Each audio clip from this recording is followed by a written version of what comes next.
Assalamualaikum warahmatullahi wabarakatuh. Kami dari kelompok IRIS akan mempresentasikan penelitian yang menjadi salah satu riset unggulan di Fakultas Sains dan Teknologi tahun 2024.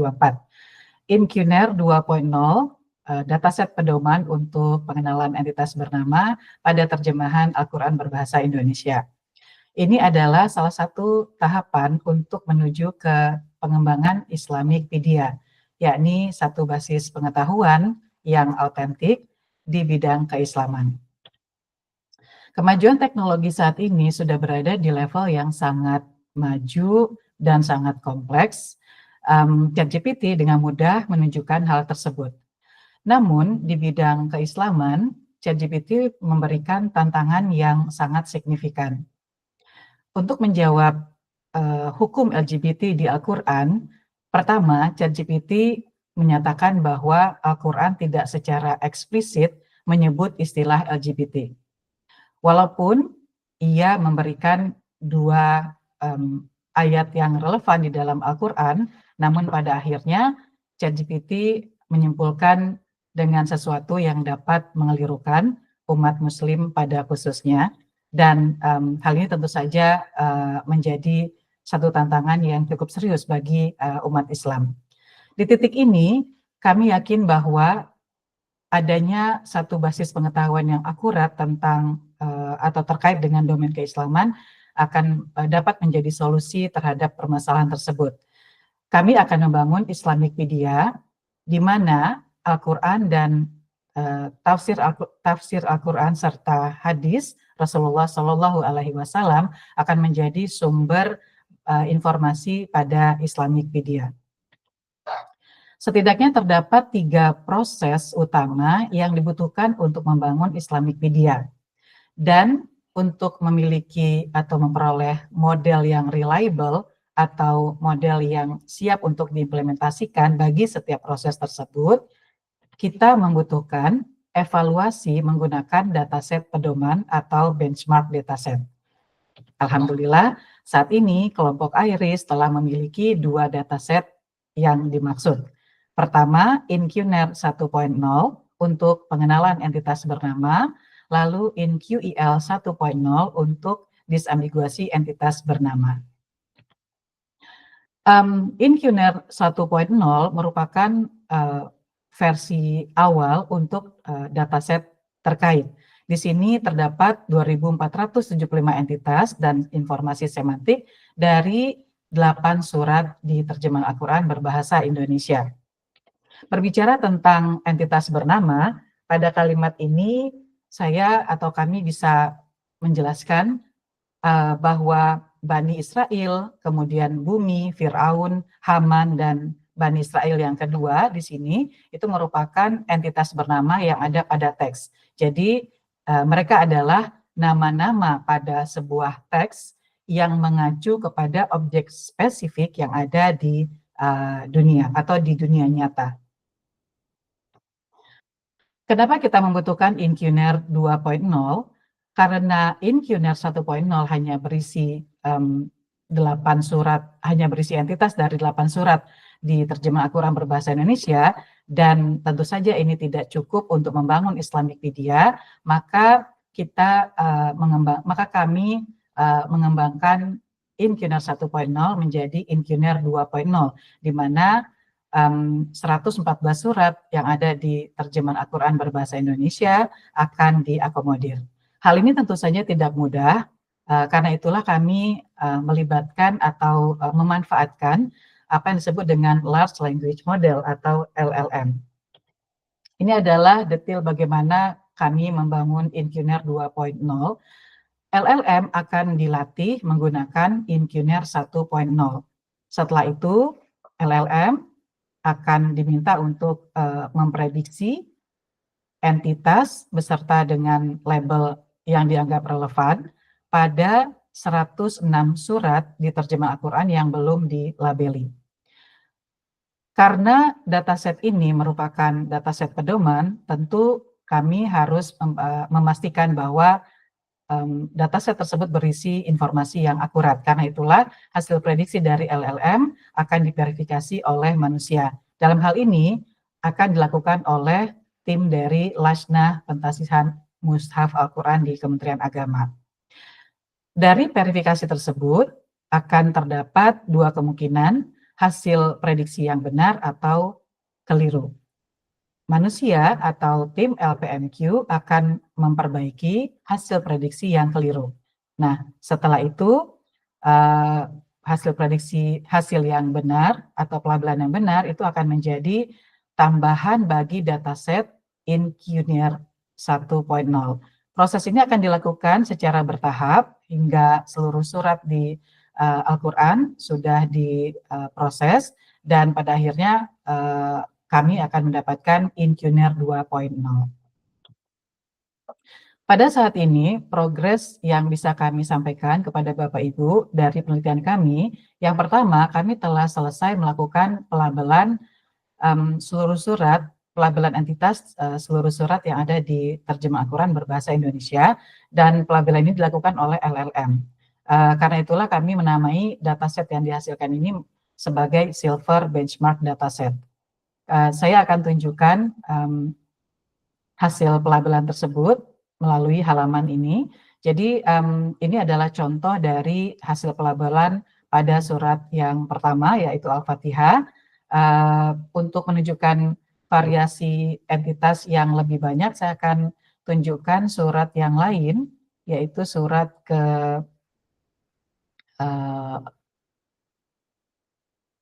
Al-Qasas. Baik, di sini Bapak Ibu, setiap sel di sini atau setiap kotak kecil ini itu menampilkan 3 informasi. Yang pertama yang berwarna biru merupakan ayat Al-Quran yang tentunya berbahasa Arab. Kemudian tulisan yang berwarna hitam itu adalah terjemahan ayat Al-Quran dalam bahasa Indonesia. Lalu tulisan yang berwarna hijau itu merupakan hasil pelabelan atau pemrosesan dari LLM. Nah, pada setiap tulisan yang berwarna hijau, ketika LLM menemukan atau ketika ada bagian yang di-highlight dengan warna merah seperti ini, maka itu artinya LLM mengidentifikasi bahwa dalam hal ini Al-Quran itu adalah entitas bernama. Kemudian yang ditulis dengan simbol garis miring seperti ini, yaitu Holy Book, itu merupakan label dari kategori yang di mana Al-Quran itu berasal. Dalam hal ini Holy Book itu artinya kitab suci. Nah, contoh berikutnya adalah di ayat ketiga, di sini ada 2 bagian yang di-highlight, yaitu Musa kemudian Fir'aun. Nah, Musa itu dianggap sebagai entitas bernama dari kelas profet atau rasul. Kemudian Fir'aun itu adalah entitas bernama dari kelas person atau manusia. Nah, begitu seterusnya, di sini Bapak Ibu bisa melihat bagaimana LLM telah melabeli entitas bernama berikut dengan label yang relevan bagi teks terkait di dalam terjemahan Al-Quran berbahasa Indonesia. Nah, kategori entitas bernama yang digunakan di penelitian kami itu berasal dari ontologi konsep Al-Quran. Saya bisa tunjukkan di bagian ini. Ini adalah visualisasi dari ontologi konsep yang kami gunakan. Ontologi ini dibangun berdasarkan ontologi konsep Al-Quran yang terlebih dahulu sudah dibangun oleh peneliti di Leeds University, United Kingdom. Ontologi tersebut kami kembangkan, kami perbaharui berdasarkan karakteristik entitas bernama yang ada di terjemahan Al-Quran berbahasa Indonesia. Dan ini adalah hasil yang kami peroleh. Level yang paling atas dari ontologi ini atau disebut dengan root, itu disebut dengan konsep. Di sini ditandai oleh lingkaran berwarna merah. Karena ini adalah root dari ontologi, maka instance dari konsep ini itu merupakan di sini ada 2. Yang pertama itu adalah entitas yang bernama Allah, kemudian entitas yang bernama Allah's throne atau arasy Allah. Kemudian konsep di breakdown atau diuraikan menjadi beberapa sub konsep atau kelas, misalkan ada fruit, buah-buahan, kemudian lokasi, lalu ada bahasa, dan seterusnya. Beberapa konsep ini itu dapat diuraikan kembali, misalkan seperti location itu diuraikan menjadi geographical location, kemudian afterlife location, dan seterusnya. Nah, bagi konsep atau kelas yang tidak memiliki subclass, selanjutnya kami jadikan sebagai kategori entitas bernama. Misalkan prophet, kemudian language, lalu ada bird, kemudian plant, dan seterusnya. Nah, di halaman ini kami bisa tunjukkan bagaimana kemunculan entitas bernama dari kategori-kategori tersebut atau dari konsep yang saya jelaskan sebelumnya pada terjemahan Al-Quran berbahasa Indonesia. Saya akan pilih astronomi. Kemudian di sini karena astronomi merupakan kelas yang tidak dapat diuraikan kembali, maka astronomi menjadi salah satu kategori entitas bernama di penelitian kami. Nah, di sini Bapak Ibu bisa melihat kumpulan entitas bernama yang ada di kategori astronomi. Pertama adalah bintang Syi'ra. Kemunculannya di dalam teks terjemahan Al-Quran berbahasa Indonesia adalah pada surat An-Najm, surat ke-53, ayat ke-49. Dan sesungguhnya dialah Tuhan yang memiliki bintang Syi'ra. Kemudian bumi, ini ditandai dengan yang diberi cetak tebal, lalu ada bulan, kemudian matahari. Baik, saya akan kembali ke presentasi. Itu tadi adalah visualisasi ontologi yang kami kembangkan di penelitian ini. Baik, kemudian berikutnya kami juga sudah menyelesaikan tool untuk memverifikasi hasil pelabelan dari LLM. Saya bisa tunjukkan di sini. Saat ini saya akan berperan sebagai salah satu tim verifikator dari LPMQ dari tim Lajna. Saya akan sign in. Kemudian saya akan pilih validator karena tugas dari tim Lajna itu adalah untuk memvalidasi. Kemudian ini adalah tampilan dari seluruh surah yang sudah di-assign kepada saya untuk diverifikasi. Misalkan saya akan pilih surah ke-64. Nah, ini adalah tampilan dari detail surah ke-64. Jadi setiap ayat itu dilengkapi dengan beberapa informasi. Yang pertama adalah ayat Al-Quran dalam bahasa Arab, kemudian terjemahan ayat tersebut dalam bahasa Indonesia, kemudian poin ketiga dan poin keempat itu merupakan informasi terkait apa yang sudah saya lakukan pada tahap verifikasi ini. Nah, di sini saya bisa melihat bahwa bagian yang di-highlight pada setiap terjemahan ayat Al-Quran itu merupakan entitas yang sudah diidentifikasi oleh LLM berikut dengan label yang ditentukannya. Dalam hal ini misalkan bumi itu dianggap sebagai entitas bernama, lalu labelnya adalah astronomical body. Nah, dalam hal ini menurut saya sebagai verifikator, bumi adalah benar sebagai entitas bernama, kemudian labelnya juga benar. Nah, itu saya lakukan seterusnya. Nah, ketika saya menemukan ada label yang keliru dari LLM, maka saya akan mengkoreksinya. Saya akan berikan contoh, misalkan di ayat ke-9. Nah, di sini ada salah satu entitas yang dilabeli oleh LLM adalah kiamat. Label yang diberikannya adalah event atau peristiwa. Nah, event atau peristiwa memang menjadi kelas super kelas dari label sesungguhnya atau kategori sesungguhnya untuk kiamat. Nah, karena itulah event di sini merupakan label yang keliru untuk entitas kiamat. Nah, saya akan mengkoreksinya dengan cara saya klik kata kiamat atau event, kemudian di sebelah kanan itu akan muncul dua fungsi. Fungsi yang pertama itu adalah untuk menambahkan label baru. Ini dapat saya gunakan ketika saya tidak dapat menemukan label yang relevan bagi kiamat. di daftar label yang sudah tersedia yang ada di bagian bawah ini. Jadi saya bisa tambahkan, saya bisa ajukan label yang baru melalui menu ini. Nah, ini adalah contoh label-label yang sudah diajukan. Kemudian untuk contoh kiamat, dalam hal ini saya bisa menemukan label yang relevan, yaitu yang berada di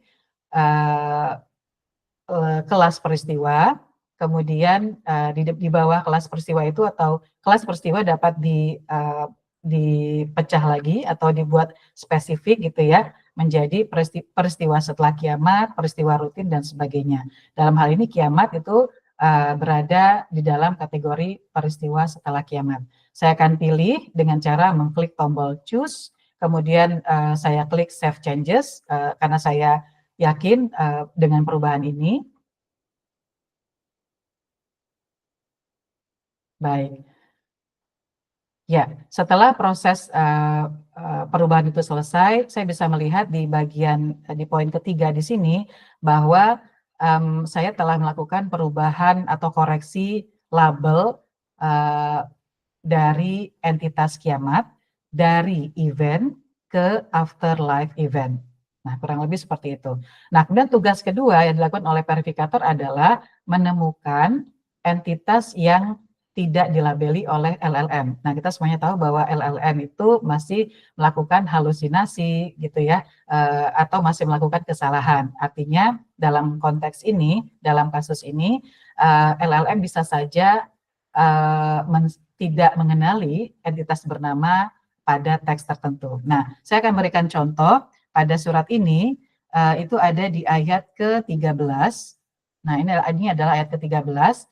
Bapak Ibu bisa lihat di terjemahan Al-Quran, ya, tidak ada bagian yang di-highlight. Artinya, menurut LLM, tidak ada entitas bernama di ayat atau di teks ini. Nah, menurut saya sebagai verifikator, ternyata ada entitas bernama, yaitu Allah. Nah, di sini. Nah, karena itu saya akan melabeli entitas tersebut dengan cara saya klik kata Allah, kemudian di sebelah kanan itu akan muncul daftar label yang relevan, dan dalam hal ini saya bisa pilih yang relevan itu adalah label Allah. Saya akan klik choose, kemudian saya pastikan perubahan ini benar gitu, dengan memilih save changes. Sebentar Bapak Ibu.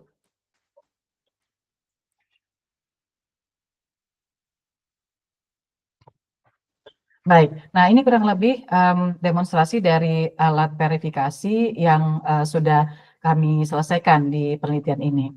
Nah, berdasarkan progres tersebut, maka kami dapat sampaikan bahwa task yang selanjutnya akan diselesaikan adalah proses verifikasinya oleh LPMQ yang kami rencanakan akan selesai, kami targetkan akan selesai di akhir November 2024.